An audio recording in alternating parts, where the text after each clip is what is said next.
옛날, 아주 먼 옛날에 깊은 산세가 병풍처럼 마을을 감싸 안고 맑은 시냇물이 굽이굽이 흐르는 영곤 마을이라는 곳이 있었습니다. 이곳은 사계절의 변화가 뚜렷하여 봄이면 진달래가 흐드러지게 피고 가을이면 황금빛 들판이 물결치는 참으로 아름다운 고장이었지요. 마을 입구에는 커다란 느티나무가 서서 오가는 사람들에게 시원한 정취를 내어주었고, 저녁 무렵이면 집집마다 굴뚝에서 피어오르는 하얀 연기가 마을 전체를 포근하게 덮어주던 그런 평화로운 곳이었습니다. 산새들이 지저귀는 소리에 아침이 밝아오면 마을 사람들은 부지런히 하루를 시작하며 서로의 안부를 묻곤 했습니다. 이 아름다운 마을에서도 유독 기와지붕이 높고 대문이 듬직한 집이 하나 있었는데, 그곳은 이 마을에서 오래도록 뿌리를 내리고 살아온 박씨 가문의 종갓집이었습니다. 돌담을 따라 넝쿨장미가 예쁘게 피어 있었고, 마당은 매일 아침 정갈하게 쓸려 있어 집 주인의 부지런함을 짐작게 했지요. 대문을 열고 들어서면 넓은 앞마당과 함께 정갈하게 놓인 장독대들이 햇살을 받아 반짝이고 있었으며, 집안 구석구석에는 세월의 흔적이 묻어나는 고가구들이 단정하게 자리를 잡고 있었습니다. 이 집은 마을 사람들에게 존경의 대상이자 동시에 엄격한 가풍으로 정평이 나 있는 곳이기도 했습니다. 그 종갓집에는 연화라는 이름을 가진 아주 마음씨 착하고 부지런한 며느리가 살고 있었습니다. 연화는 이웃 마을에서 시집온 이후로 단 한 번도 얼굴방글에 웃음을 잃지 않고 집안일을 도맡아 해온 이였지요. 지금 그녀는 배가 남산만 하게 부른 만삭의 몸이었지만, 자신의 몸을 돌보기보다는 시어머니와 집안 어른들을 먼저 챙기는 것이 몸에 밴 사람이었습니다. 이른 새벽 모두가 잠든 시간에도 연화는 조용히 일어나 부엌으로 향하며 하루를 시작하곤 했는데, 그녀의 발걸음은 혹여나 어른들의 단잠을 깨울까봐 조심스럽기만 했습니다. 연화는 만삭의 무거운 몸을 이끌고 마을 어귀의 우물가로 가서 차가운 새벽물을 길어오곤 했습니다. 물동이를 머리에 이고 조심조심 걷는 그녀의 임에는 송골송골 땀방울이 맺혔지만, 시어머니에게 드릴 따뜻한 숭늉을 끓일 생각에 그녀의 입계는 옅은 미소가 번졌지요. 우물물에 비친 자신의 얼굴을 보며 뱃속의 아이에게 말을 걸기도 했습니다. 아가야, 오늘도 할머니께 맛있는 식사를 차려드리자꾸나. 너도 배가 고프겠지만 조금만 참으렴 하고 속삭이는 그녀의 목소리는 아침 이슬처럼 맑고 고왔습니다. 부엌으로 돌아온 연화는 아궁이에 불을 지피기 시작했는데, 바짝 마른 솔가리가 타닥타닥 소리를 내며 타오르면 부엌 안은 금세 온기로 가득 찼습니다. 연화는 가마솥에 쌀을 안치고 정성스럽게 밥을 지으며 시어머니 박씨 부인이 좋아하시는 나물들을 손질했습니다. 고사리와 도라지를 정성껏 볶고 된장찌개를 보글보글 끓이는 소리가 집안 가득 퍼지면 비로소 집안에 생기가 돌기 시작했지요. 그녀의 손길이 닿는 곳마다 정성이 가득 담겨 있었고, 밥이 익어가는 구수한 냄새는 담장을 넘어 이웃집까지 퍼져나갔습니다. 이 집의 안주인인 시어머니 박씨. 부인은 매우 엄격하고 빈틈이 없는 성격으로 마을에서 소문이 자자했습니다. 그녀는 젊은 나이에 혼자가 되어 외아들을 홀로 키워냈기에 자부심이 대단했고, 그만큼 며느리에게 요구하는 도리도 높고 까다로웠습니다. 박씨 부인은 아침마다 방 안에서 헛기침을 하며 위엄을 보였고, 며느리가 가져온 새순물의 온도가 조금만 맞지 않아도 눈살을 찌푸리곤 했습니다. 하지만 연화는 그런 시어머니의 엄한 태도에도 서운해하지 않고 늘 공손하게 허리를 굽혀 인사하며 정성을 다해 모셨습니다. 아침상을 마주한 박씨 부인은 며느리가 정성껏 차린 음식을 보며 말없이 수저를 들었습니다. 연화는 시어머니 곁에 무릎을 굽히고 앉아 식사가 입에 맞으시는지 살피며 연신 살뜰하게 챙겼지만, 박씨 부인은 좀처럼 칭찬 한마디를 해주지 않았습니다. 오히려 나물이 조금 짜다거나 국이 너무 식었다는 등의 핀잔을 주기가 일쑤였지만 연화는 그저 네, 어머니, 다음에는 더 신경 쓰겠습니다라고 대답할 뿐이었습니다. 그녀의 마음속에는 오직 시어머니를 편안하게 해드리고 싶은 생각뿐이었기에 어떤 꾸중도 달게 받을 수 있었던 것입니다. 연화에게는 남편에 대한 그리움이라는 남모를 아픔이 있었는데 그녀의 남편은 가문의 명예를 위해 먼 한양으로 공부를 하러 떠난 상태였습니다. 집안을 일으켜 세워야 한다는 책임감을 안고 떠난 남편을 대신해 연화는 홀로 시어머니를 모시며 뱃속의 아이를 지켜내고 있었지요. 밤마다 남편에게 편지를 쓰며 그리움을 달래기도 했지만 정작 남편이 걱정할까봐 자신의 힘든 상황이나 몸의 고단함은 한 글자도 적지 않았습니다. 그녀는 그저 남편이 무사히 공부를 마치고 돌아오기만을 손꼽아 기다리며 하루하루를 버티고 있었습니다. 만삭의 몸으로 집안일을 해내는 것은 결코 쉬운 일이 아니었기에 연화의 허리는 끊어질 듯 아팠고 발은 퉁퉁 부어올랐습니다. 무거운 빨랫감을 머리에 이고 냇가로 향할 때면 숨이 턱 밑까지 차올랐지만 그녀는 길가에 핀 야생화를 보며 마음을 다스렸습니다. 빨래를 하며 방망이질을 할 때마다 가슴속의 답답함도 함께 씻겨 내려가는 듯한 기분을 느꼈지요. 마을 안악들이 옆에서 안쓰러운 눈길로 쳐다보며 몸 좀 챙기라고 말해줄 때면 그녀는 괜찮아요.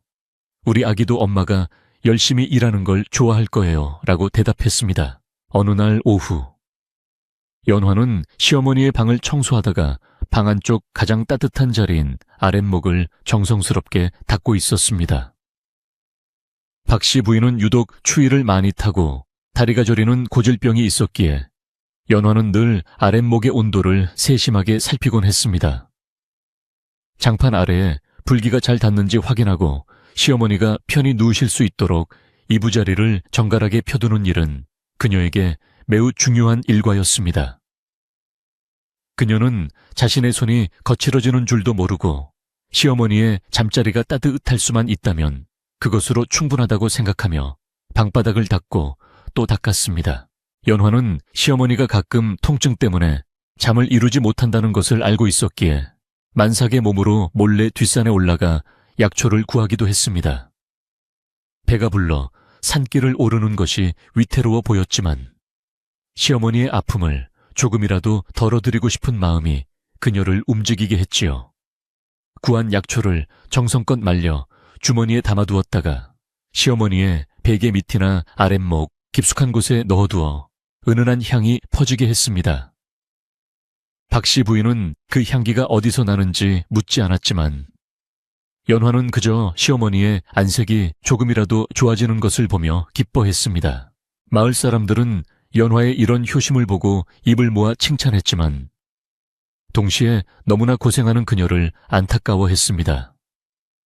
마을에서 가장 오래 사신 할머니께서는 길에서 연화를 만날 때마다 그녀의 손을 꼭 잡으며 얘야, 내 마음이 참으로 비단결 같구나. 하지만 내 몸도 귀하게 여겨야 하느니라라고 말씀해 주셨습니다. 연화는 할머니의 따뜻한 손길에 눈시울이 붉어지기도 했지만 곧 밝은 표정으로 어르신 걱정 마세요. 저는 어머니를 모시는 일이 제 행복인걸요 라고 대답하며 걸음을 옮기곤 했습니다.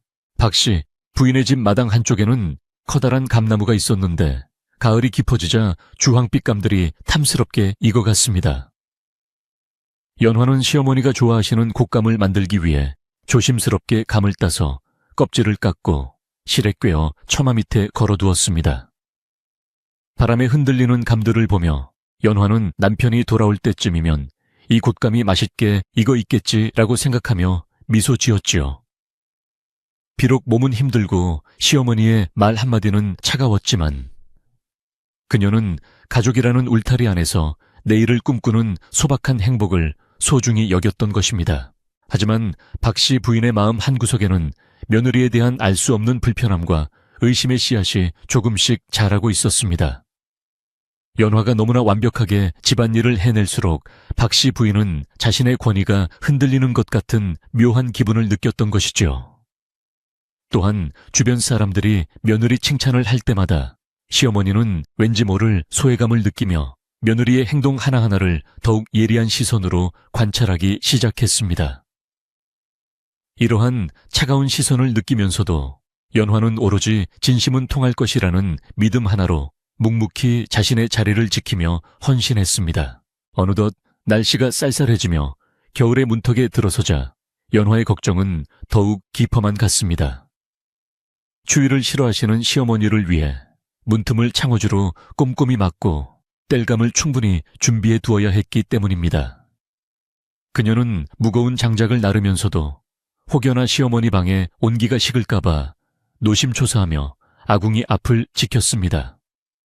자신의 배가 불러올수록 몸의 움직임은 둔해졌지만 시어머니를 향한 그녀의 마음만큼은 더욱 뜨겁게 달아올라 추운 겨울바람도 잊게 할 정도였습니다. 연화는 틈틈이 태어날 아기를 위한 옷을 짓기도 했는데 낡은 천을 정성스럽게 빨아 한 땀 한 땀 바느질을 했습니다.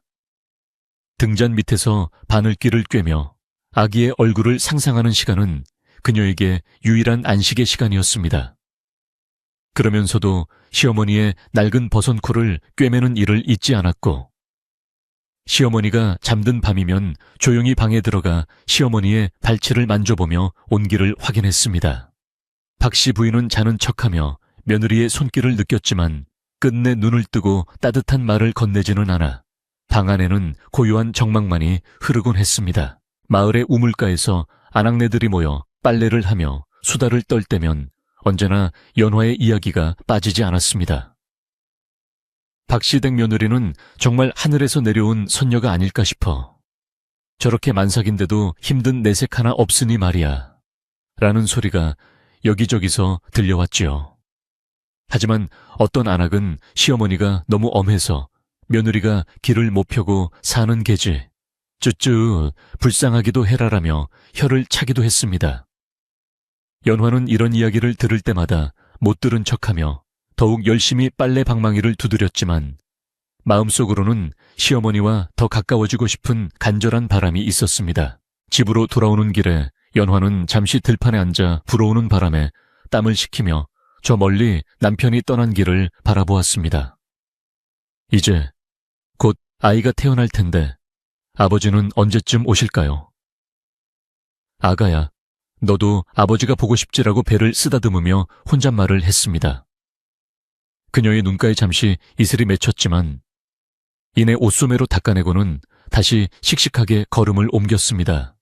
자신에게 주어진 운명을 원망하기보다는 그 안에서 최선을 다해 사랑을 실천하는 것이 그녀가 살아가는 방식이었고 그것이 곧 그녀의 힘이었습니다. 어느 날 저녁 식사 자리에서 박 씨 부인은 평소보다 더 차가운 목소리로 연화에게 말을 건넸습니다. 네가 요즘 들어 부쩍 친정 소식을 묻는 것 같구나. 혹시 마음이 딴 데 가 있는 것은 아니냐라고 묻는 시어머니의 말에 연화는 깜짝 놀라 고개를 숙였습니다. 전혀 그렇지 않습니다. 어머니, 저는 그저 친정 부모님 건강이 여쭈어보고 싶었을 뿐입니다라고 답했지만 박 씨 부인의 눈동자에는 여전히 의심의 그림자가 드리워져 있었습니다. 이런 사소한 오해들이 조금씩 쌓여가고 있었지만 연화는 그저 더 낮은 자세로 정성을 다하면 해결될 것이라 믿었습니다. 연화는 시어머니가 주무시는 방의 아랫목이 항상 뜨끈뜨끈하도록 밤새도록 아궁이를 살폈습니다. 자신은 찬바닥에서 잠을 자더라도 시어머니만큼은 따뜻한 곳에서 편히 주무시기를 바라는 마음에서였지요. 겨울밤 찬바람이 문틈을 비집고 들어올 때면 연화는 자신의 겉옷을 벗어 시어머니의 이불 위에 살포시 덮어주기도 했습니다. 박 씨 부인은 며느리의 이런 지극한 정성을 알면서도 마음의 문을 쉽게 열지 못하고 오히려 부담스러워하며 더 엄하게 대하는 모순된 태도를 보이곤 했습니다. 그러던 어느 날 마을에 낯선 손님이 찾아오면서 연화의 평화롭던 일상에 검은 구름이 드리우기 시작했습니다. 박 씨 부인의 먼 친척이라고 주장하는 한 여인이 보따리를 싸들고 대문을 들어선 것이었지요. 그녀는 화려한 언변과 교활한 미소로 박 씨 부인의 환심을 사기 위해 갖은 노력을 다했으며 연화의 자리를 조금씩 위협하기 시작했습니다.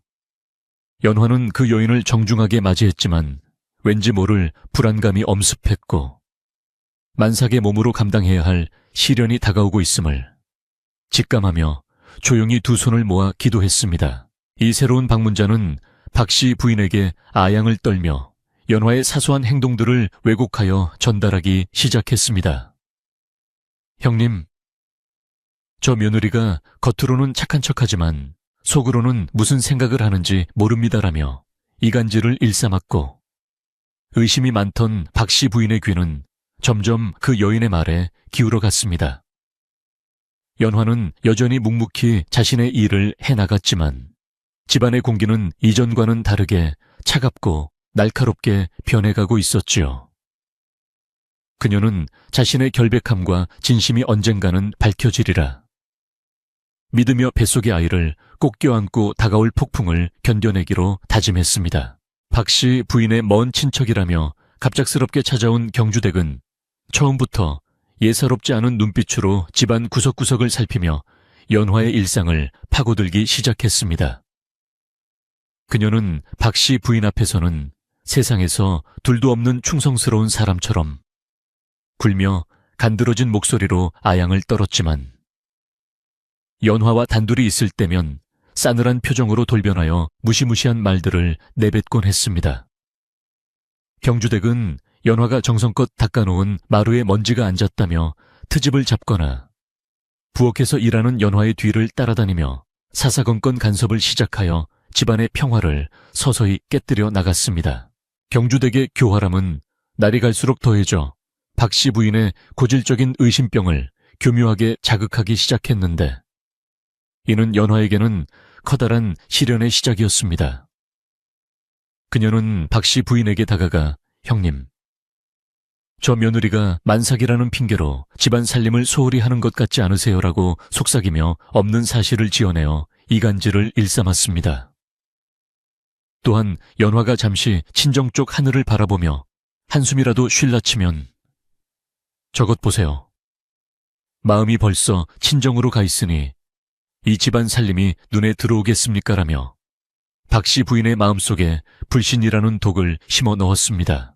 마을 사람들은 갑자기 나타난 경주댁의 존재를 의심쩍게 바라보았지만 그녀는 아랑곳하지 않고 마을 우물가로 나가서 연화에 대한 험담을 퍼뜨리기 시작했습니다.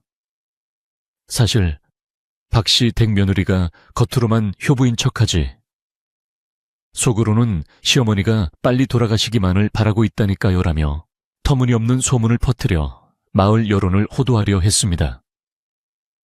평소 연화의 성품을 잘 아는 사람들은 그 말을 믿지 않았지만 자꾸만 반복되는 거짓말에 몇몇 사람들은 혹시나 하는 마음으로 연화를 다시금 바라보게 되었고 마을 분위기는 묘하게 흘러갔습니다. 어느 추운 겨울 날 오후 연화는 여느 때처럼 무거운 몸을 이끌고 장독대를 닦고 있었는데 경주댁이 다가와 뻔뻔스러운 표정으로 말을 걸어왔습니다. 얘야, 너는 배가 그렇게 불러서 일을 제대로 하겠니? 차라리 내가 할 테니 너는 들어가서 쉬는 게 어떠냐며 가식적인 친절을 베푸는 척했습니다.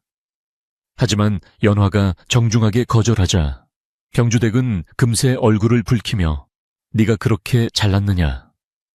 어른의 호의를 무시하다니 정말 가정교육이 의심스럽구나라고 쏘아붙여 연화의 가슴에 커다란 대못을 받고 유유히 사라졌습니다. 박 씨 부인은 경주댁에 계속되는 이간질에 점차 눈과 귀가 멀어버려 며느리의 진심을 왜곡해서 받아들이기 시작했으며 이는 고스란히 연화의 고통이 되었습니다. 며느리가 올리는 따뜻한 밥상도 이제는 독을 탄 것처럼 의심스러워 보였고 밤새 아랫목을 데워주는 연화의 손길조차 자신을 감시하려는 수작으로 오해하게 되었습니다. 박 씨 부인은 연화에게 예전보다 더 심한 꾸지람을 내렸고 때로는 밥도 주지 않은 채 추운 바깥에서 벌을 세우기도 했지만 연화는 그저 묵묵히 눈물을 삼키며 견딜 수밖에 없었습니다. 이런 험악한 상황 속에서 마을의 최고령이신 노파 할머니께서는 연화의 위태로운 모습을 지켜보며 깊은 한숨을 내쉬고는 조용히 연화를 불러 세웠습니다. 할머니께서는 연화의 거칠어진 손을 꼭 잡으시고는 얘야, 지금 내 주위에 뱀 같은 혀를 가진 사람이 있으니 각별히 조심해야 한다. 눈에 보이는 것이 전부가 아니니 마음을 단단히 먹어라라고 조언하셨습니다. 연화는 할머니의 따뜻한 위로에 참았던 눈물을 왈칵 쏟아냈지만 자신이 처한 현실이 너무나 막막하여 할머니의 경고를 가슴 깊이 새기면서도 불안한 마음을 감출 수 없었습니다. 경주댁은 이제 대담하게도 연화가 집안의 재물을 훔쳐 친정에 보낸다는 소문을 퍼뜨리기 위해 가짜 증거까지 조작하려는 치밀함을 보였습니다. 그녀는 연화가 외출한 틈을 타서 그녀의 방에 몰래 들어가 낡은 괴짝 안을 뒤지며 무언가 꼬투리를 잡으려 혈안이 되어 있었지요. 비록 연화의 방에는 낡은 옷가지와 책 몇 권뿐이었지만 경주댁은 포기하지 않고 연화가 박씨 부인의 눈을 피해 숨겨둔 귀중품이 분명히 있을 것이라 믿으며 집안 곳곳을 샅샅이 뒤지고 다녔습니다. 박씨, 가문의 집안 분위기는 예전의 평화로움은 온데간데 없고 차가운 얼음장 같은 냉기만이 가득하여 숨이 막힐 지경에 이르렀습니다. 연화는 남편이 보고 싶어 밤마다 남몰래 울었지만 뱃속의 아이를 생각하며 억지로 밥을 떠놓고 정신을 차리려 애를 썼습니다. 하지만 박씨 부인은 이제 연화와 눈도 마주치려 하지 않았고 경주댁은 그 틈을 타서 집안의 안주인 행세를 하며 하인들을 부리고 연화를 하녀처럼 부려먹는 등 그 횡포가 날로 심해져 가고 있었습니다. 연화는 몸이 점점 더 무거워져 숨쉬기조차 힘들었지만 시어머니의 빨래를 하기 위해 얼음을 깨고 차가운 냇물에 손을 담가야 했습니다. 손가락이 곱아 터져서 피가 나는데도 그녀는 시어머니가 깨끗한 옷을 입으셔야 한다는 일념 하나로 방망이질을 멈추지 않았습니다.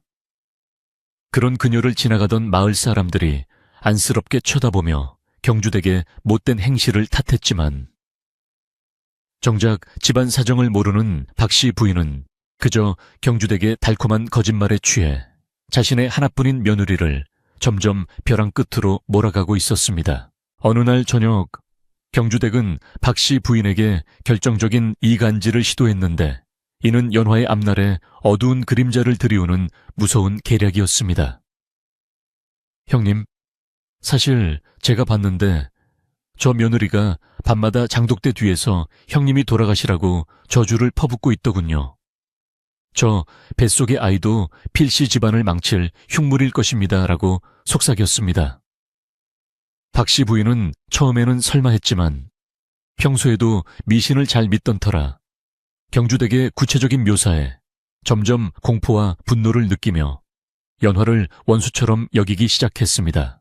연화는 이러한 음모가 진행되고 있는 줄도 모른 채 그저 시어머니의 건강을 위해 아랫목을 더 따뜻하게 드려고 산에서 땔감을 직접 주워왔습니다.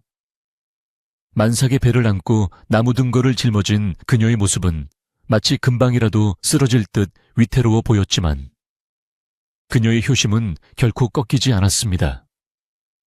하지만 돌아온 집에서 그녀를 맞이한 것은 시어머니의 따뜻한 눈길이 아니라 경주댁과 시어머니의 차가운 시선과 알 수 없는 침묵뿐이었으며 그 정적 속에는 폭풍전야의 긴장감이 감돌고 있었습니다. 마을의 최고령 할머니는 다시 한번 연화를 찾아와 박씨 부인이 누군가의 꿰매에 빠져 큰 실수를 하려 하니 제발 친정으로 잠시 피해 있으라고 권유했습니다. 하지만 연화는 할머니, 제가 지금 떠나면 어머니는 누가 모시며 집안 살림은 누가 돌보겠습니까? 저는 끝까지 제 자리를 지키겠습니다라고 대답하며 고집을 꺾지 않았습니다. 그녀의 지극한 충성심이 오히려 그녀의 발목을 잡고 있는 셈이었지만 연화는 자신의 진심이 언젠가는 박씨 부인의 마음을 녹일 수 있을 것이라 굳게 믿고 있었습니다. 경주댁은 연화가 물러나지 않자 더욱 악랄한 방법을 고안해냈는데 그것은 박 씨 부인이 가장 아끼는 가보를 이용하는 것이었습니다.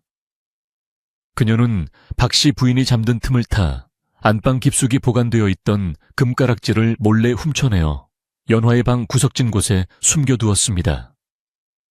연화가 잠든 사이 벌어진 이 은밀한 범죄는 아무도 모르게 진행되었고, 이제 연화는 자신도 모르는 사이에 도둑이라는 누명을 쓸 위기에 처하게 되었습니다. 경주댁은 회심의 미소를 지으며 날이 밝기만을 기다렸습니다. 다음 날 아침부터 집안은 발칵 뒤집혔고 박 씨 부인은 소중한 가락지가 없어졌다며 사방팔방을 뒤지며 소리를 지르기 시작했습니다. 경주댁은 기다렸다는 듯이 나타나 형님, 어제 며느리가 안방 근처를 서성이는 걸 봤는데 혹시 모르니 며느리 방을 뒤져보시지요라고 부추겼습니다. 박 씨 부인은 설마 하면서도 분노에 눈이 멀어 경주댁과 함께 연화의 방으로 들이닥쳤고 만삭의 몸으로 놀라 일어나는 연화의 앞을 가로막으며 방 안의 짐들을 거칠게 뒤엎기 시작했습니다. 결국 경주댁이 미리 숨겨둔 금가락지가 연화의 낡은 이불 밑에서 반짝이며 모습을 드러냈고 박 씨 부인은 그 광경을 목격하자마자 배신감에 몸을 떨었습니다. 연화는 너무나 놀라 어머니, 저는 정말 모르는 일입니다. 제발 믿어주세요라며 무릎을 꿇고 애원했지만 이미 증거를 목격한 박 씨 부인의 눈에는 연화의 눈물이 가식으로만 보였습니다. 경주댁은 옆에서 고소하다는 듯이 아이고, 저렇게 발뺌을 하니 정말 무서운 사람이네요라며 불난 집에 부채질을 하며 박 씨 부인을 더욱 자극했습니다. 박 씨 부인은 이제 이성이 마비된 상태에서 연화에게 입에 담지 못할 욕설을 퍼부으며 당장 이 집에서 나가라고 소리를 질렀습니다.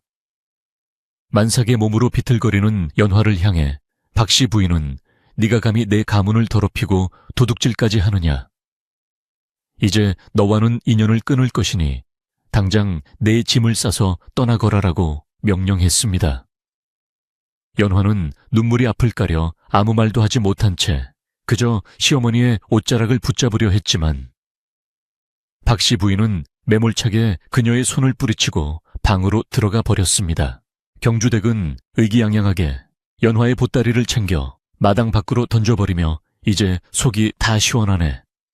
얼른 내 갈 길이나 가거라 라고 조롱했습니다. 연화는 무거운 배를 움켜쥐고 차가운 마당 바닥에 앉아 한참을 통곡했지만 집안의 문은 굳게 닫힌 채 열릴 기미가 보이지 않았습니다. 마을 사람들은 담장 너머로 이 광경을 지켜보며 탄식했지만 서슬퍼런 박 씨, 부인의 기세에 눌려 참아 나서서 도와주지 못한 채 그저 발만 동동 구를 뿐이었습니다. 하늘에서도 연화의 슬픔을 아는지 갑자기 먹구름이 끼기 시작하더니 차가운 진눈개비가 흩날리기 시작했습니다. 연화는 마지막으로 시어머니가 계신 안방을 향해 큰 절을 올리고는 떨리는 목소리로 어머니, 부디 건강하시고 평안하십시오라는 인사를 남기고 대문을 나섰습니다. 그녀의 뒷모습은 너무나 가냘프고 위태로워 보여 보는 이들의 가슴을 아프게 했지만 경주댁은 대문을 쾅 닫아걸며 이제야 이 집이 내 세상이 되었구나라고 혼잣말을 하며 미소 지었습니다. 연화는 정처없이 마을길을 걸으며 어디로 가야 할지 몰라 헤맸는데 눈앞이 흐려지고 배는 주기적으로 심한 통증을 일으키기 시작했습니다. 마을 사람들의 집 앞을 지나갈 때면 사람들은 연화의 눈을 피하거나 안쓰러운 표정으로 문을 닫아버렸는데 이는 박 씨 부인의 보복이 두려웠기 때문이었습니다. 연화는 자신을 원망하기보다는 오직 시어머니의 오해가 풀리기만을 기도하며 점점 거세지는 눈보라 속으로 자신의 몸을 내던지듯 힘겹게 발걸음을 옮겨 마을 끝자락으로 향했습니다. 마을 입구의 느티나무 아래에서 연화는 잠시 멈춰 서서 자신이 살아온 세월을 되돌아보며 뜨거운 눈물을 흘렸습니다. 남편에게 미안하고 뱃속의 아이에게 미안한 마음이 가슴을 후벼 팠지만 그녀는 결코 절망하여 주저앉지 않기로 다짐했습니다. 차가운 바람이 그녀의 얇은 옷깃을 파고들었지만 연화는 손을 꼭 쥐고 아가야. 엄마가 꼭 너를 지켜줄게. 우리 조금만 더 힘을 내자구나라고 다독이며 보이지 않는 길을 향해 묵묵히 걸어갔습니다. 박씨 부인은 연화가 떠난 뒤 방 안에서 가락지를 손에 쥐고 분노를 사귀고 있었지만 왠지 모를 허전함과 불안감이 가슴 한구석을 채우고 있었습니다. 경주댁은 박씨 부인을 위해 차를 끓여온다며 분주하게 움직였지만 그녀의 손길은 연화만큼 섬세하지 못했고 집안 어디에서도 예전 같은 온기를 느낄 수 없었습니다. 박씨 부인은 자신이 옳은 결정을 내린 것이라 스스로 위로했지만 창밖으로 몰아치는 눈보라 소리가 마치 연화의 울음소리처럼 들려와 밤새 잠을 이루지 못하고 뒤척였습니다. 경주댁은 이제 자신이 안주인이라도 된 듯 박씨 부인의 비위를 맞추며 집안 물건들을 하나둘씩 자신의 보따리로 챙기기 시작했습니다. 그녀는 연화가 사라진 자리를 완벽하게 차지했다고 믿으며 앞으로 펼쳐질 탐욕스러운 미래를 꿈꾸고 있었지요. 하지만 그녀는 진실이라는 것이 아무리 깊은 곳에 숨겨져 있어도 언젠가는 태양 아래 드러나기 마련이라는 사실을 간과하고 있었으며 연화가 남기고 간 진심의 흔적들이 곧 자신의 운명을 뒤바꿔 놓을 것임을 전혀 예상하지 못했습니다. 연화는 눈보라가 치는 산길을 오르다 결국 기운이 다해 길가에 쓰러지고 말았는데 다행히 근처를 지나던 사냥꾼의 오두막을 발견하게 되었습니다. 그녀는 마지막 힘을 다해 오두막 문을 두드렸고 그곳에서 잠시 비바람을 피하며 진통을 견뎌내기 시작했습니다. 홀로 추위와 고통 속에 던져진 만삭의 며느리는 자신의 운명을 하늘에 맡긴 채 오직 아이를 살려야 한다는 모성의 하나로 기나긴 밤을 버텨내고 있었으며 마을의 밤은 그렇게 깊어만 갔습니다. 연화가 떠난 지 사흘째 되는 날, 집안에는 뼈를 깎는 듯한 추위가 스며들기 시작했습니다. 시어머니 박씨 부인은 평소보다 일찍 잠에서 깨어났지만 예전처럼 머리맡에 놓여 있어야 할 따뜻한 숭늉 그릇도 보이지 않았고 방 안을 감돌던 은은한 약초 향기도 사라진 것을 깨달았습니다. 경주대기 대신 집안일을 맡겠다고 큰 소리를 쳤지만 그녀는 해가 중천에 뜰 때까지 늦잠을 자기 일쑤였고 차가운 방바닥에 앉아 무릎을 문지르던 박씨 부인은 문득 며느리의 빈자리가 이렇게 클 줄은 꿈에도 몰랐다는 사실에 가슴 한구석이 서늘해지는 것을 느꼈습니다. 박씨 부인의 고질적인 다리 통증은 연화가 떠난 이후 더욱 심해져서 이제는 한 걸음을 떼는 것조차 고통스러운 지경에 이르렀습니다. 경주댁은 탕약을 다려온다며 부엌에서 부산을 떨었지만 정작 가져온 약사발에서는 탄내가 진동했고 약의 기운도 느껴지지 않아 박씨 부인의 눈살을 찌푸리게 만들었지요. 연화가 만삭의 몸으로 정성껏 다려올리던 그 맑고 깊은 맛의 약물과는 비교조차 할 수 없었기에 박씨 부인은 약사발을 내려놓으며 창밖으로 몰아치는 매서운 겨울바람 소리에 귀를 기울이며 알 수 없는 불안감에 휩싸이게 되었습니다. 집안의 가림막 노릇을 하던 연화가 사라지자 경주댁의 본색은 더욱 노골적으로 드러나기 시작하여 하인들은 물론이고 박씨 부인조차 그녀의 눈치를 보게 되었습니다. 경주댁은 집안의 쌀독을 제멋대로 열어젖히고 귀한 식재료들을 자신의 보따리에 챙겨 넣는가 하면 박씨 부인이 부르면 귀찮다는 듯이 대답하며 예전에 그 상냥하던 모습은 온데간데 없이 사라졌습니다. 이러한 변화를 지켜보던 박씨 부인은 마음속 깊은 곳에서 연화에 대한 의심이 조금씩 흔들리기 시작했지만 이미 내쫓은 며느리에 대한 자존심 때문에 애써 그 마음을 억누르려 했습니다. 그러던 어느 날 마을의 최고령 노파가 박씨 부인을 찾아와 마당에 서서 매서운 눈초리로 집안을 훑어보며 박씨 부인에게 호통을 쳤습니다. 자네는 눈이 있어도 보지 못하고 귀가 있어도 듣지 못하니 정말로 가엾은 사람이로구나라며 노파는 박씨 부인의 가슴에 비수를 꽂는 말을 내뱉고는 뒤도 돌아보지 않고 나갔습니다. 그 말은 박 씨 부인의 머릿속을 맴돌며 떠나지 않았고, 특히 며느리가 도둑질을 했다는 가락지 사건의 전후 상황들이 하나둘씩 머릿속에서 되풀이되며 박 씨 부인을 괴롭히기 시작했습니다. 박 씨 부인은 혼자 힘으로 며느리가 머물던 방으로 향했는데, 그곳은 연화가 떠난 날 이후로 단 한 번도 청소되지 않아 먼지가 뽀얗게 내려앉아 있었습니다. 차가운 냉기가 가득한 방 안으로 들어선 박 씨 부인은 방 한가운데 서서 며느리가 쓰던 낡은 경대와 손때 묻은 바느질 상자를 물끄러미 바라보았습니다. 연화가 밤마다 등잔불 아래에서 무언가를 열심히 적고 꿰매던 모습이 환영처럼 눈앞을 스쳐 지나갔고, 박 씨 부인은 자신도 모르게 가슴이 조여오는 통증을 느끼며 그 자리에 주저앉고 말았습니다. 경주댁은 박 씨 부인이 며느리의 방에 들어갔다는 소식을 듣고는 황급히 달려와 "형님, 왜 그런 냄새 나는 곳에 들어가 계십니까? 어서 나오세요라며 박 씨 부인의 팔을 잡아 끌었습니다. 하지만 박 씨 부인은 처음으로 경주댁의 손길을 거칠게 뿌리치며 "네가 상관할 바가 아니니 어서 물러가라고 소리를 질렀는데, 그 순간 경주댁의 눈빛에 스쳐 지나간 당혹감과 살기를 박 씨 부인은 놓치지 않았습니다. 의심의 씨앗은 이제 경주댁을 향해 뿌리를 내리기 시작했고, 집안에는 전보다 더 무거운 정적이 감돌았습니다. 박 씨 부인은 그날 밤 잠을 이루지 못하고 며느리가 머물던 방의 아랫목에 누워보았는데, 장판 위로 전해지는 차가운 냉기가 마치 며느리의 억울한 눈물처럼 느껴졌습니다. 그런데 신기하게도 연화가 항상 앉아있던 그 자리 근처에서 은은한 약초 향기가 여전히 배어 나오고 있는 것을 발견했습니다.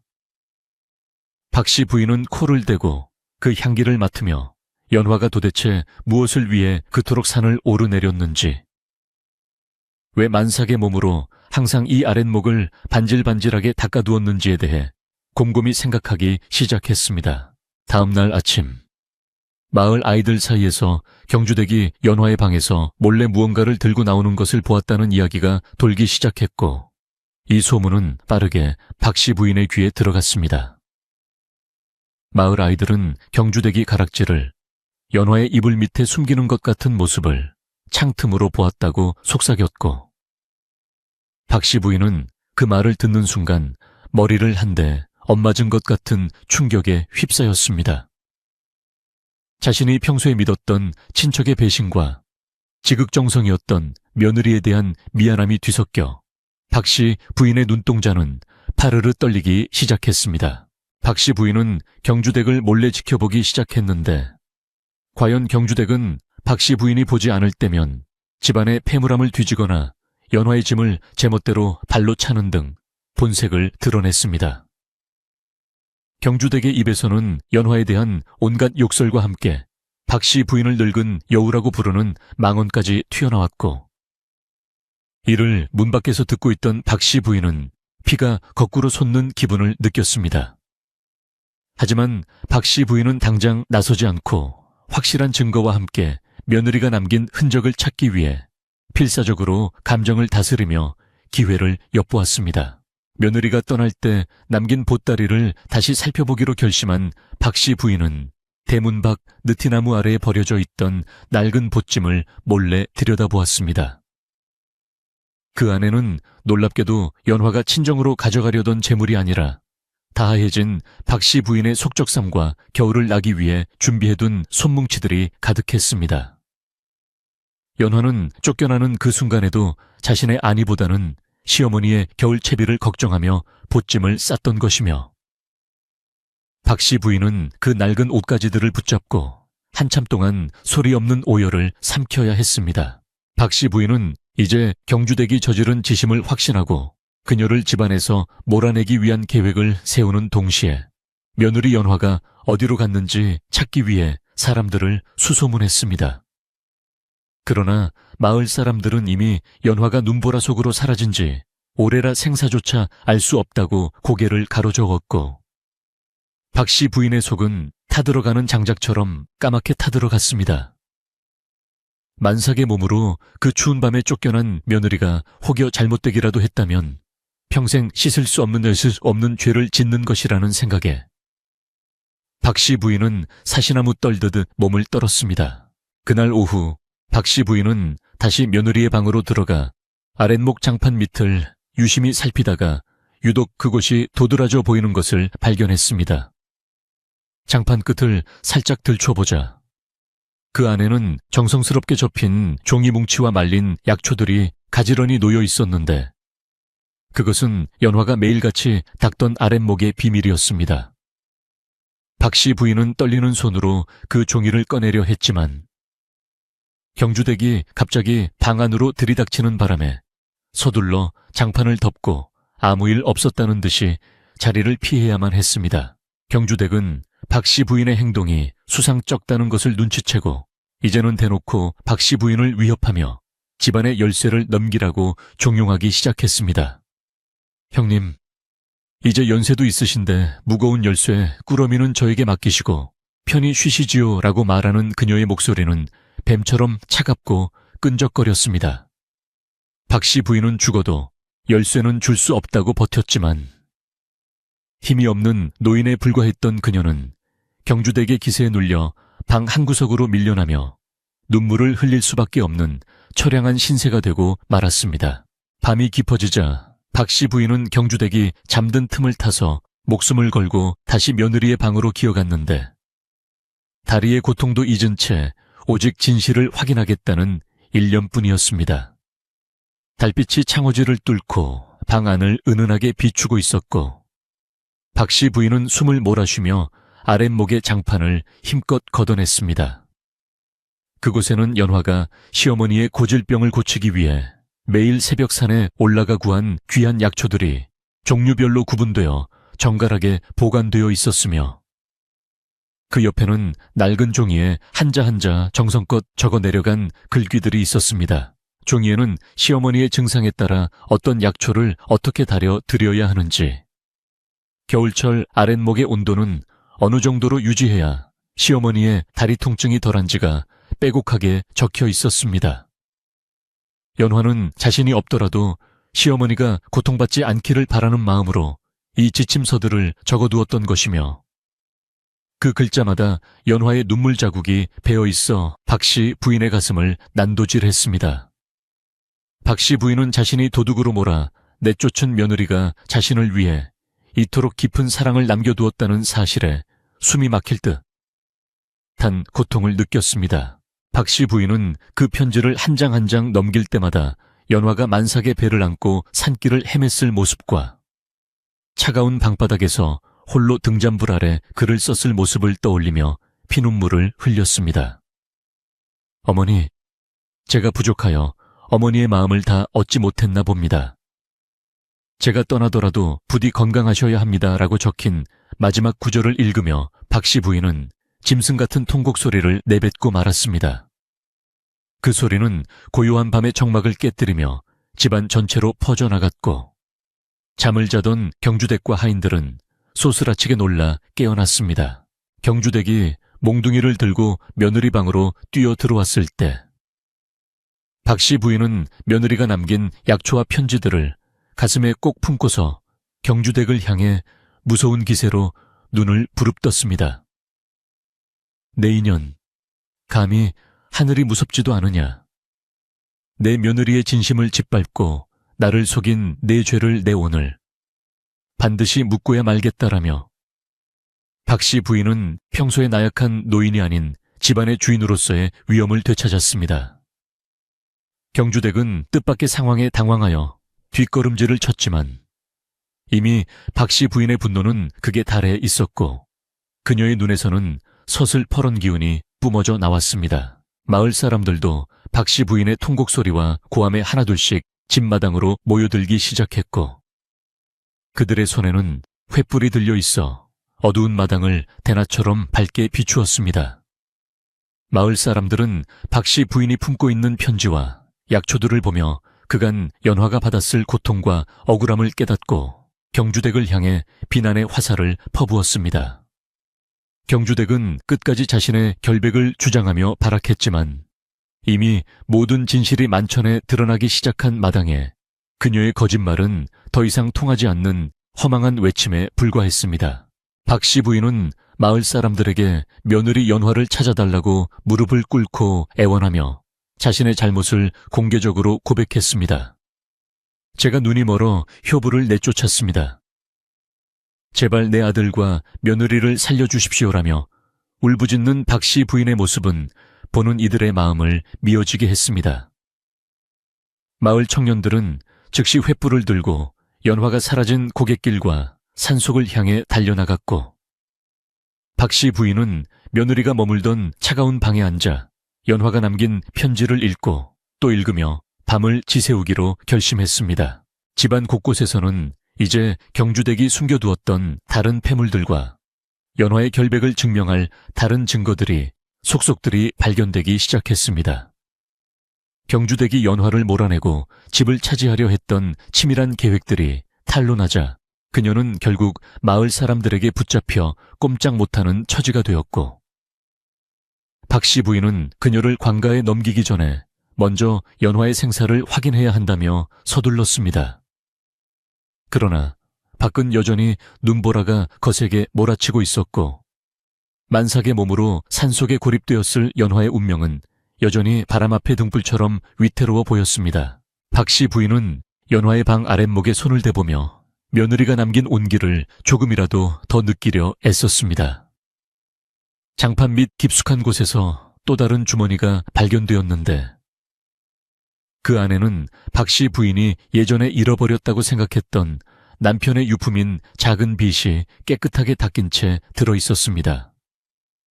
연화는 이 모든 것을 소중히 간직하며 시어머니의 슬픔을 달래줄 기회만을 기다려왔던 것이며, 박 씨 부인은 그 빗을 손에 쥐고 자신이 얼마나 어리석고 잔인한 시어머니였는지를 다시 한번 깨닫고 가슴을 치며 후회했습니다. 새벽녘이 되어서도 연화를 찾으러 간 청년들에게서는 아무런 소식이 없었고, 마을 사람들의 걱정은 극에 달했습니다.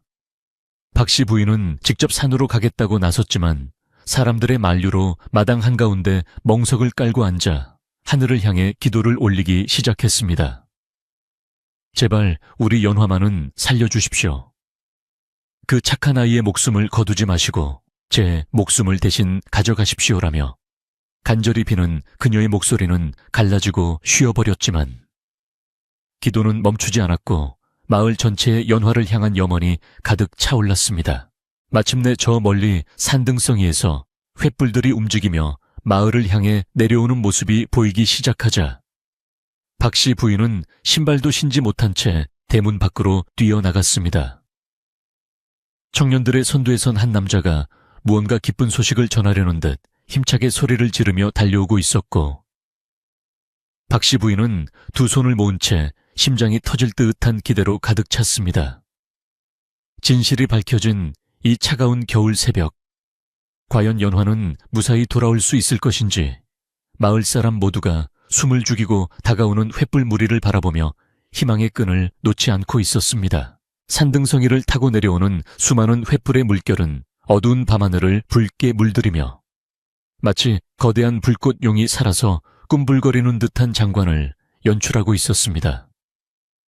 마을 사람들은 너나 할 것 없이 대문 밖으로 뛰어나와 발을 동동 구르며 그 불빛이 한 뼘이라도 더 가까워지기만을 간절히 기다렸고, 매섭게 몰아치던 차가운 겨울바람도 마을 사람들의 뜨거운 열망 앞에서는 기가 꺾인 듯 잠시 숨을 죽이며 길을 내주었습니다.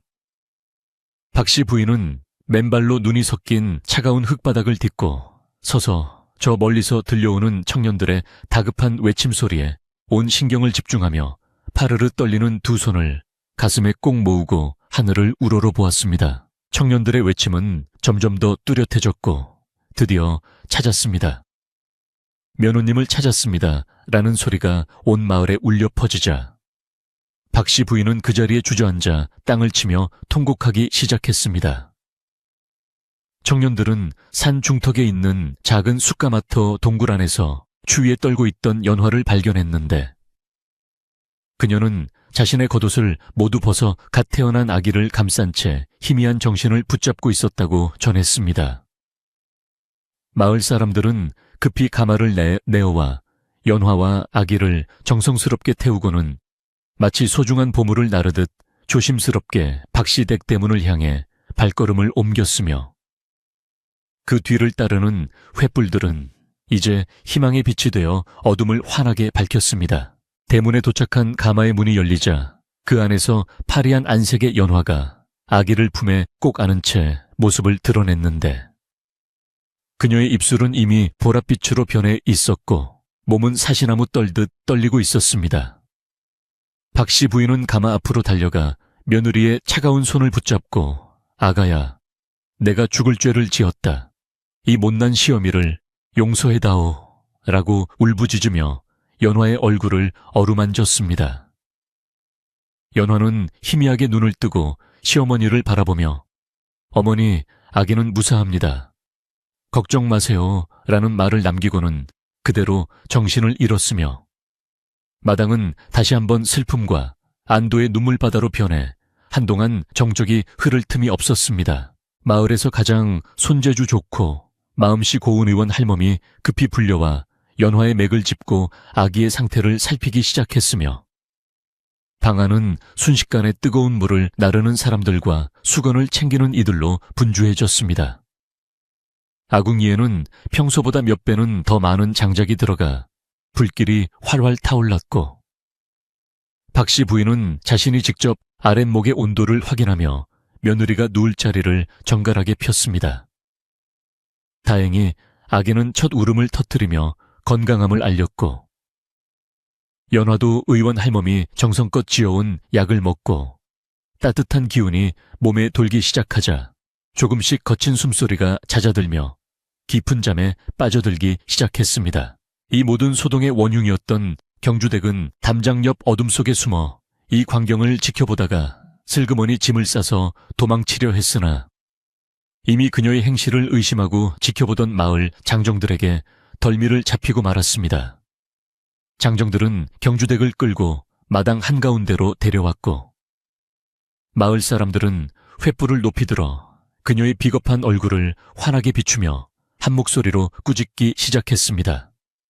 경주댁은 끝까지 발뺌을 하며 억울하다고 소리를 질렀지만 박씨 부인이 며느리방 장판 밑에서 찾아낸 약초 꾸러미와 편지들을 들고 나오자 그녀의 안색은 순식간에 흑빛으로 변하며 입을 다물지 못했습니다. 박씨 부인은 마을 사람들 앞에서 며느리가 남긴 편지 한 장을 떨리는 목소리로 소리내어 읽어 내려갔는데 그 안에는 며느리의 결백과 시어머니에 대한 지극한 사랑이 고스란히 담겨 있었습니다. 어머니, 제가 비록 이 집을 떠나게 되더라도 아랫목 장판 밑의 약초들은 꼭 챙겨 드셔야 합니다. 찬바람이 불면 다리가 아프실 테니 부디 몸조리 잘하십시오 라는 대목에 이르자 마당에 모인 모든 이들이 소매깃으로 눈물을 닦아냈습니다. 박씨 부인은 경주댁을 매섭게 노려보며 너의 탐욕이 이처럼 고운 심성을 가진 아이를 죽음으로 몰아넣으려 했구나 라고 일갈하며 가문의 법도에 따라 처단할 것을 선포했습니다. 경주댁은 결국 자신이 가락지를 훔쳐 며느리의 이불 밑에 숨겼음을 자백하며 바닥에 엎드려 목숨만은 살려달라고 애걸복걸했으나 마을 사람들의 분노는 쉽게 가라앉지 않았습니다. 마을 원로들은 상의 끝에 그녀를 마을에서 영구히 추방하고 관계 넘겨 죗값을 치르게 하기로 결정했으며 그녀가 훔쳐서 숨겨두었던 다른 집안의 재물들도 모두 회수하기로 했습니다. 경주댁은 마을 청년들에게 끌려 대문 밖으로 내동댕이 쳐졌고 그녀가 사라진 자리에 사람들은 소금을 뿌리며 부정한 기운이 다시는 이 집에 발을 들이지 못하도록 엄격하게 경계하며 침을 뱉었습니다.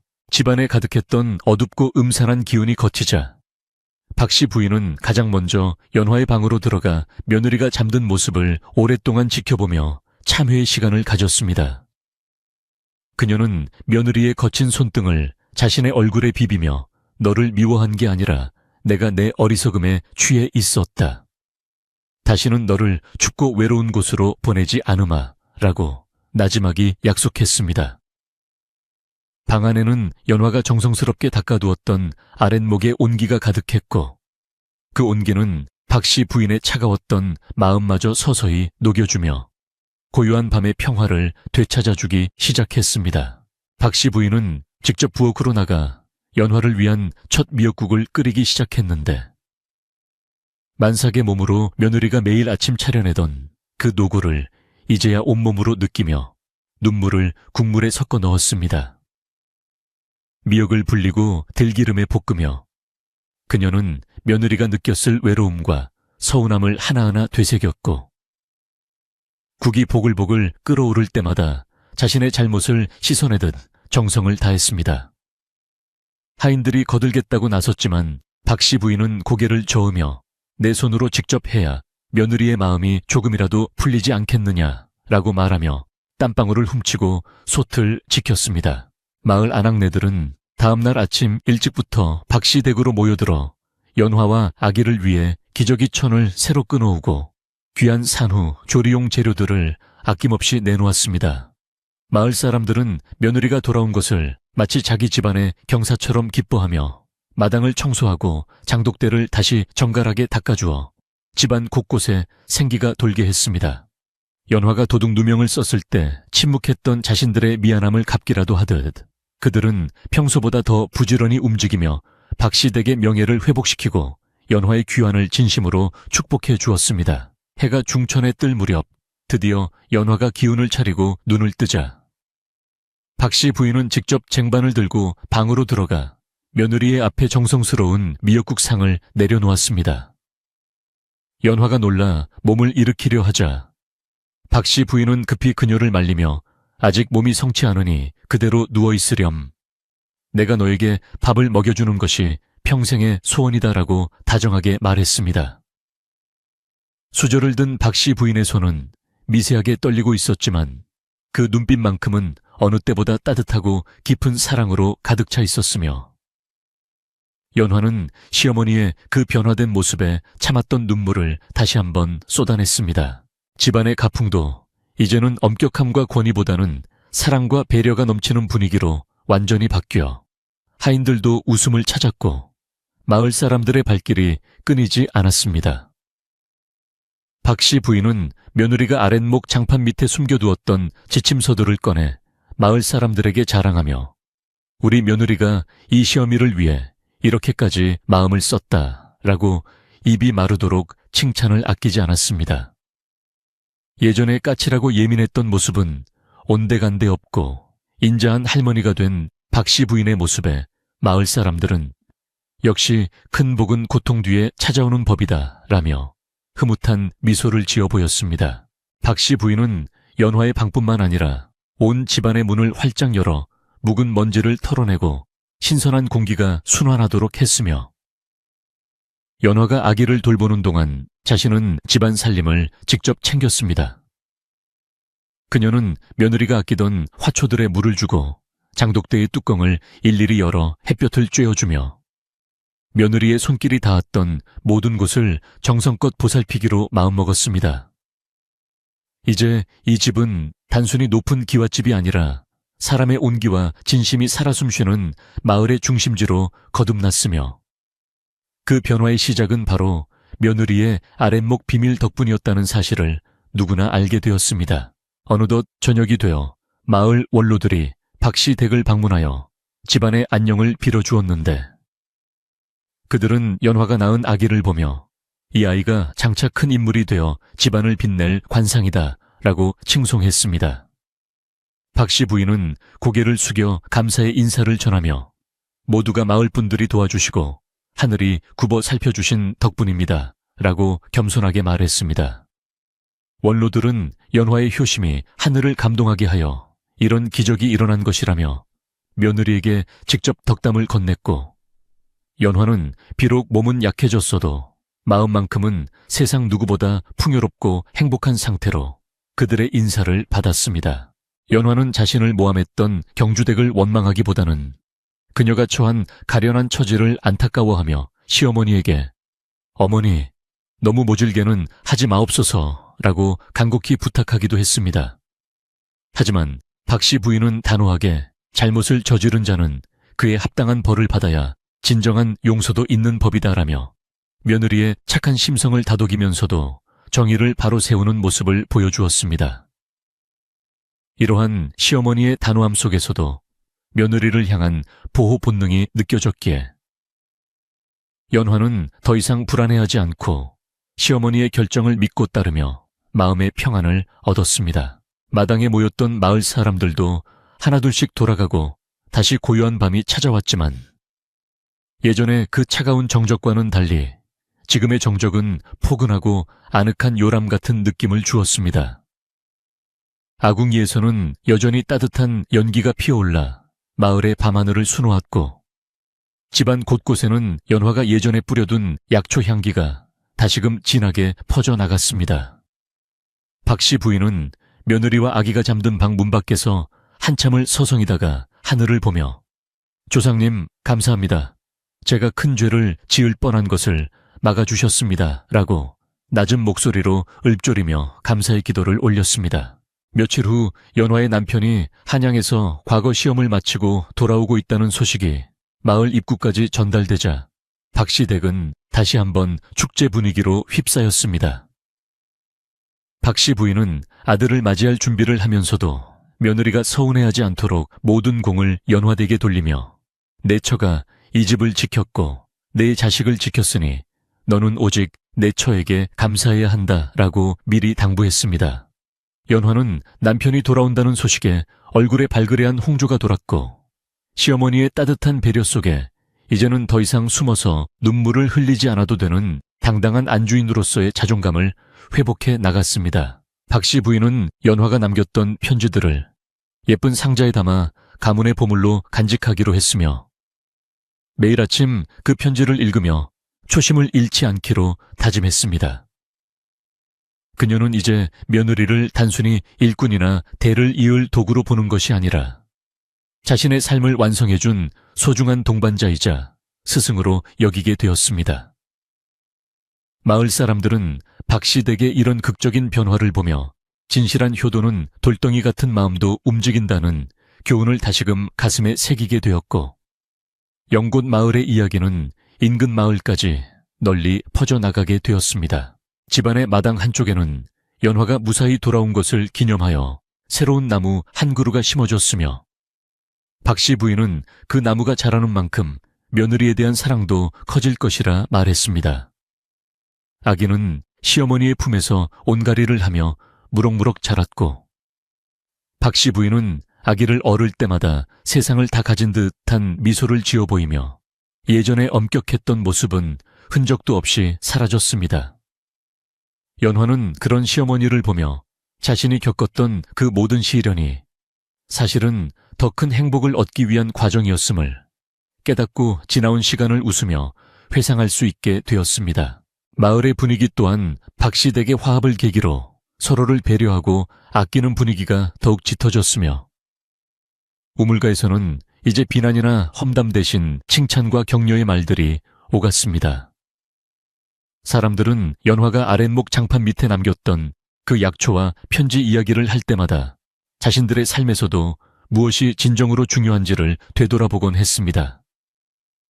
차가운 겨울이 지나가고 이제 곧 봄이 오리라는 희망이 마을 전체를 감싸 안았으며 박씨 댁의 대문은 이제 누구에게나 열려있는 따뜻한 사랑의 통로가 되어 마을을 지키는 든든한 버팀목이 되었습니다. 연화는 이제 남편을 맞이하기 위해 정성스럽게 옷을 다듬고 집안을 정리하며 새로운 내일을 꿈꾸게 되었고 시어머니 박씨 부인은 그런 며느리의 곁을 든든하게 지켜주었습니다. 두 고부가 마주 앉아 아기를 바라보며 나누는 대화 속에는 더 이상 의심이나 원망은 존재하지 않았으며 오직 서로를 향한 깊은 신뢰와 존경만이 가득했습니다. 어두운 밤을 지나 밝은 아침이 오듯 연화의 인생에도 가장 찬란하고 아름다운 계절이 시작되고 있었으며 그녀의 미소는 겨우내 얼어붙었던 모든 이들의 마음을 녹여주는 따뜻한 햇살과도 같았습니다. 이제 마을 사람들은 박씨 댁을 부를 때 효부의 집이라고 부르기 시작했고 그 이름은 가문의 영광을 넘어 마을 전체의 자랑이 되어 오래도록 전해지게 되었습니다. 박 씨 부인은 며느리가 보여준 그 숭고한 사랑을 잊지 않기 위해 매년 연화가 돌아온 날이면 마을 가난한 이들을 위해 큰 잔치를 베풀기로 결심했습니다. 진실은 결국 밝혀지고 진심은 반드시 통한다는 소박한 진리를 온몸으로 보여준 연화와 그런 며느리를 끝내 받아들인 시어머니의 이야기는 영곤 마을의 전설이 되어 밤마다 할머니들이 손주들에게 들려주는 가장 아름다운 이야기가 되었습니다. 달빛이 은은하게 비치는 박씨 댁마당에서는 이제 더 이상 슬픈 통곡 소리가 들리지 않고 아기의 평화로운 숨소리와 시어머니의 나지막한 자장가 소리만이 밤 공기를 타고 흘러나왔습니다. 연화는 아랫목의 따뜻한 온기를 느끼며 시어머니의 손을 꼭 잡고 잠이 들었고 그들의 머리맡에는 며느리가 정성껏 준비했던 약초 향기가 여전히 머물며 모두를 편안한 꿈나라로 인도하고 있었습니다. 그렇게 영꽃 마을의 기나긴 겨울밤은 가장 따뜻하고 아름다운 결말을 맞이하며 내일의 희망을 향해 고요히 깊어만 갔습니다. 봄 기운이 살랑살랑 불어오는 어느 화창한 날, 마을 어귀에서부터 들려오는 요란한 말발굽 소리와 함께 한양으로 떠났던 연화의 남편이 드디어 집으로 돌아왔습니다. 그는 과거 시험에서 당당히 급제하여 어사화를 머리에 꽂고 위풍당당한 모습으로 대문을 들어섰지만 정작 그의 눈에 비친 것은 예전에 차갑고 엄격했던 집안 분위기가 아니라 온 동네 사람들이 모여 웃음꽃을 피우고 있는 따뜻한 광경이었지요. 남편은 아내 연화가 만삭의 몸으로 겪었을 고초를 아직 다 알지 못한 채 그저 무사히 돌아왔다는 안도감과 보고 싶었던 가족들의 얼굴을 보며 벅찬 감동에 젖어 한참 동안 마당에 서서 말을 잇지 못했습니다. 박 씨 부인은 아들을 보자마자 달려나가 손을 꼭 잡으면서도 가장 먼저 며느리 연화의 공을 치하하며 아들의 귀에 대고 낮은 목소리로 그간의 일들을 하나도 빠짐없이 들려주었습니다. 내가 눈이 멀어 내처를 내쫓았을 때 그 아이는 원망 한마디 없이 아랫목 장판 밑에 내 건강을 위한 약초와 편지를 남겨두었단다. 내처가 아니었다면 이 어미는 진즉에 몸져 누웠을 것이고 이 집안도 풍비박산이 났을 게야 라고 말하는 시어머니의 눈가에는 다시금 참회의 눈물이 맺혔습니다. 남편은 어머니의 고백을 들으며 아내가 겪었을 억울함과 고통에 가슴이 미어지는 듯 했지만 끝까지 집안을 지켜낸 아내의 숭고한 사랑에 깊은 존경심을 느꼈습니다. 연화는 방 안에서 아기를 품에 안고 남편의 목소리를 듣자마자 버선발로 뛰어나왔고 두 사람은 마당 한가운데서 서로를 마주보며 뜨거운 재회에 눈물을 흘렸습니다. 남편은 연화의 거칠어진 손을 어루만지며 미안하다는 말밖에는 할 수 없었지만 연화는 오히려 남편의 옷매무새를 다듬어주며 무사히 돌아오셔서 정말 고맙습니다라고 환하게 웃어 보였습니다. 이 모습을 지켜보던 마을 사람들은 모두가 제1처럼 기뻐하며 박수를 쳤고 박 씨 부인은 아들 내외를 번갈아 바라보며 이제야 비로소 우리 집안에 진정한 봄이 찾아왔음을 실감하며 흐뭇한 미소를 지었습니다. 박 씨 부인은 아들의 금이 환향과 며느리의 결백을 기념하기 위해 마을 역사상 가장 큰 잔치를 열기로 결심하고 곡간의 문을 활짝 열어 모든 곡식과 고기를 아낌없이 내어놓았습니다. 마을 사람들은 너나 할 것 없이 팔을 걷어붙이고 나서서 잔치 음식을 장만했는데 마당에는 커다란 가마솥들이 걸리고 김이 모락모락 피어오르는 떡과 고기 냄새가 온 마을을 진동하게 만들었지요. 연화는 몸조리를 해야 한다며 시어머니가 극구 말렸지만 자신을 믿어준 마을 사람들에게 감사한 마음을 전하고 싶다며 직접 부엌 한쪽에서 나무를 묻히고 상을 차리는 일을 도와 잔치의 활기를 더했습니다. 잔칫날이 되자 영곤 마을뿐만 아니라 인근 마을 사람들까지 모두 모여 박씨 댁의 경사를 축복해 주었으며 박씨 부인은 상석에 앉아 며느리를 자신의 바로 옆자리에 앉히는 파격적인 대우를 해주었습니다. 그녀는 술잔을 높이 들고 마을 사람들에게 선포하기를 오늘 이 자리는 내 아들의 성공을 축하하는 자리이기도 하지만 무엇보다 우리 집의 보물인 며느리 연화에 효심을 기리는 자리이다라고 말하며 며느리에게 고마움을 표했습니다. 마을 사람들은 효부 며느리 덕분에 마을의 복이 넝쿨째 들어왔네 라며 연신 연화의 이름을 높여 불렀고 연화는 부끄러운 듯 고개를 숙였지만 얼굴에는 행복한 미소가 가득했습니다. 잔치가 무르익어 갈 무렵 박씨 부인은 며느리가 아랫목 장판 밑에 남겨두었던 그 약초들을 정성스럽게 달인차를 마을 어르신들에게 대접하며 그 효능을 일일이 설명해 주었습니다. 우리 연화가 만삭의 몸으로 산을 타며 구한 귀한 것들이니 한 방울도 남기지 말고 드시게. 이 차는 사람의 마음을 치유하는 힘이 담겨 있다네라고 말하는 박씨 부인의 목소리에는 며느리에 대한 자부심이 뚝뚝 묻어났습니다.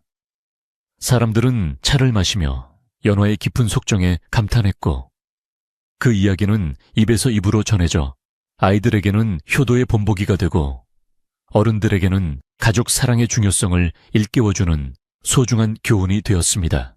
연화의 남편은 과거 시험에 급제한 후 관직에 나갈 수 있게 되었지만 어머니와 아내를 극진히 모시기 위해 고향에 머물며 마을 아이들을 가르치는 서당을 열기로 결심했습니다.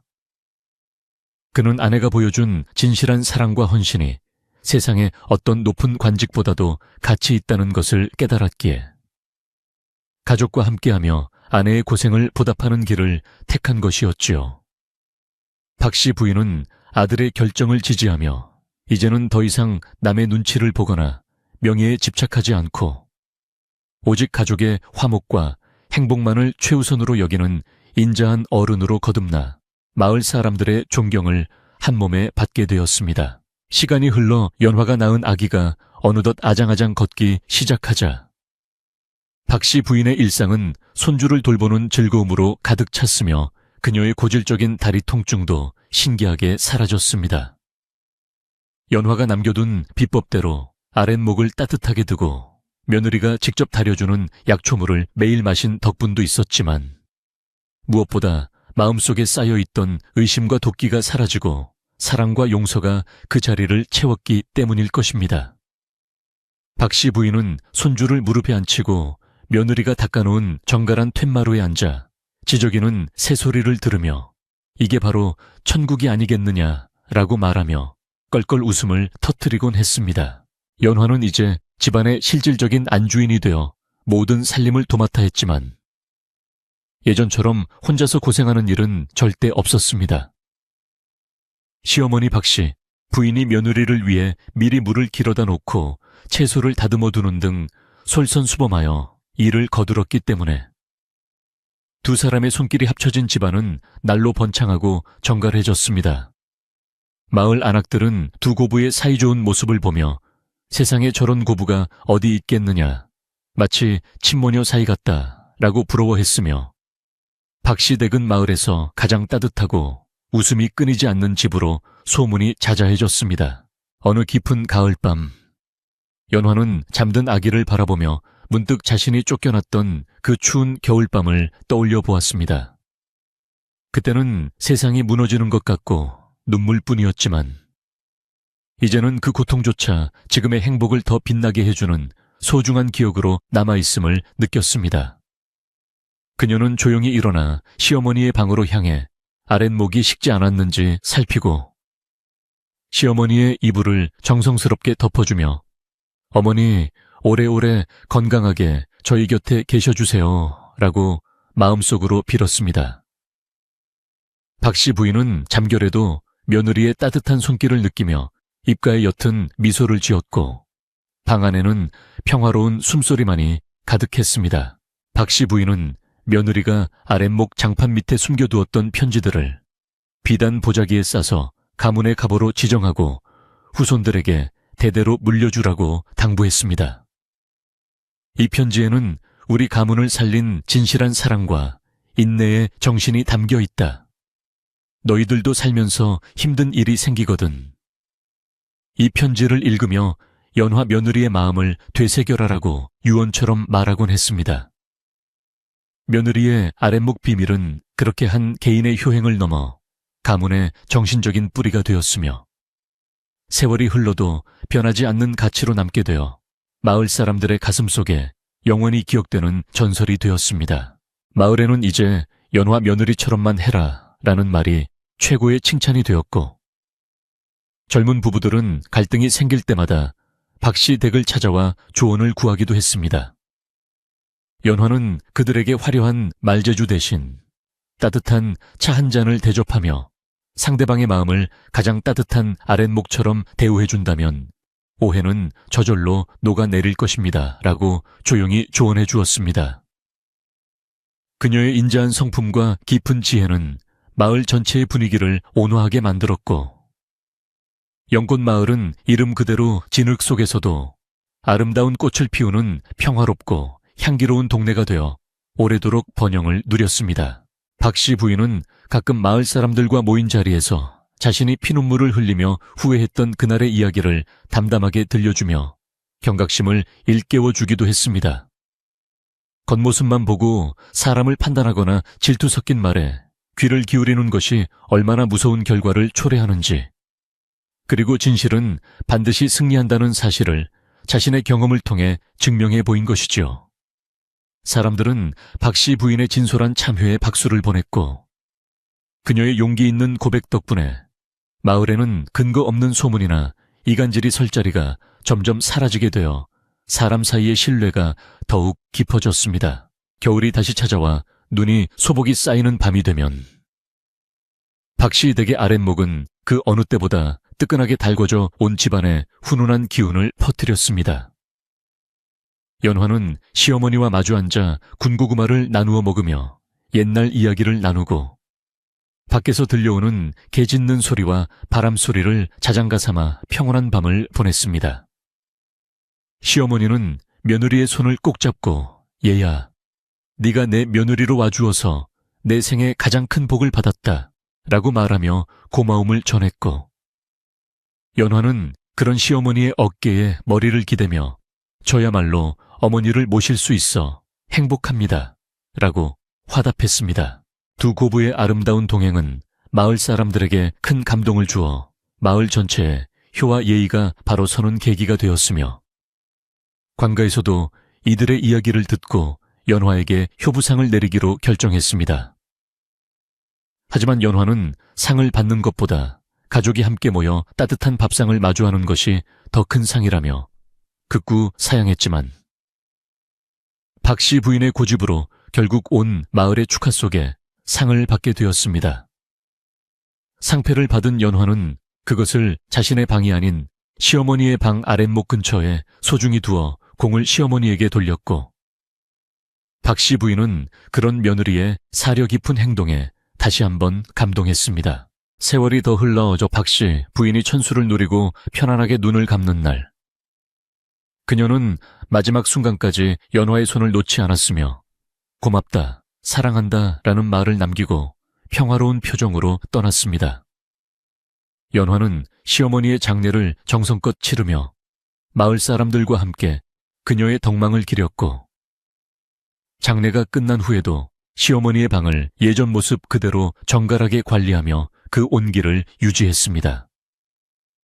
연화는 이제 자신이 시어머니에게 받은 사랑을 자신의 며느리와 자식들에게 돌려주며 집안의 전통을 이어갔고 그렇게 박씨 가문의 따뜻한 아랫목 이야기는 멈추지 않고 흘러갔습니다. 남편 또한 아내의 뜻을 받들어 마을의 어른으로서 인자함을 베풀었으며 부부가 함께 늙어가는 모습은 마치 한 쌍의 원앙처럼 보기 좋았습니다. 그들은 매년 첫눈이 내리는 날이면 며느리가 발견되었던 그 숫가마터 동굴을 찾아가 감사의 기도를 올렸으며 고통스러웠던 과거를 잊지 않음으로써 현재의 소중함을 더욱 깊이 느꼈습니다. 연화는 남편에게 우리가 겪은 시련은 사실 사랑의 깊이를 확인하는 과정이었나 봅니다 라고 말하며 웃음 지었고 남편은 아내를 꼭 안아주며 그 말에 깊이 공감하며 서로의 소중함을 다시 한번 확인했습니다. 마을의 느티나무는 해마다 잎을 무성하게 피워 올리며 박씨 댁과 마을의 평화를 지켜보았고 영꽃 마을은 효심과 사랑이 살아 숨쉬는 전설의 고장으로 남게 되었습니다. 밤이 깊어 달빛이 마을을 포근하게 감싸 안으면 어디선가 은은한 약초 향기가 바람에 실려 오는 듯 했고, 사람들은 그 향기를 맡으며 연화 며느리의 따뜻한 마음씨를 떠올리며 편안한 잠자리에 들곤 했습니다. 이야기는 여기서 끝나지만 그들이 남긴 진심 어린 사랑은 오늘날까지도 우리 마음속에 차가운 아랫목을 따뜻하게 데워주는 영원한 불씨가 되어 살아있습니다. 이제 긴 이야기를 마무리하며 여러분도 연화가 데워놓은 그 따뜻한 아랫목에 누워있다고 상상해보세요. 방 안에는 은은한 한약자의 냄새가 감돌고 창밖으로는 고요한 밤바람 소리가 들려옵니다. 여러분의 마음속에 있던 걱정과 불안도 이제는 며느리의 따뜻한 손길에 녹아내려 모두 사라지고 오직 평화롭고 아늑한 기운만이 온몸을 감싸 안을 것입니다. 연화와 시어머니가 서로를 용서하고 사랑하며 행복을 찾았듯이 여러분의 마음에도 사랑의 씨앗이 싹터서 내일 아침에는 더욱 밝고 따뜻한 햇살을 맞이하시기를 간절히 바랍니다. 달빛이 창호지에 비쳐 은은한 무늬를 만들고 아궁이의 잔불이 타닥 소리를 내며 꺼져갈 때, 이 세상 모든 소음은 잠시 멈추고 오직 여러분의 고른 숨소리만이 밤 공기를 채웁니다. 어머니의 품처럼 따뜻하고 포근한 이 잠자리에서 오늘 하루의 피로를 모두 잊으시고 깊고 단잠에 빠져드시길 바랍니다. 착한 사람에게는 반드시 복이 오고 진심은 결코 배반하지 않는다는 연화의 이야기처럼 여러분의 삶에도 축복과 평화가 가득할 것입니다. 이제 무거운 눈꺼풀을 내리고 편안하게 꿈나라로 여행을 떠나보세요. 밤은 깊어가고 세상은 평화롭기만 합니다. 따뜻한 온기가 발끝에서부터 머리끝까지 서서히 퍼져나가는 것을 느끼며 모든 긴장을 풀어보세요. 시어머니가 며느리의 손을 꼭 잡고 잠들었듯 여러분도 소중한 누군가의 온기를 느끼며 평온하게 눈을 감으시길 바랍니다. 내일은 오늘보다 더 아름다운 날이 펼쳐질 것이며 여러분은 그 주인공이 되어 다시 환한 미소를 지으실 수 있을 것입니다.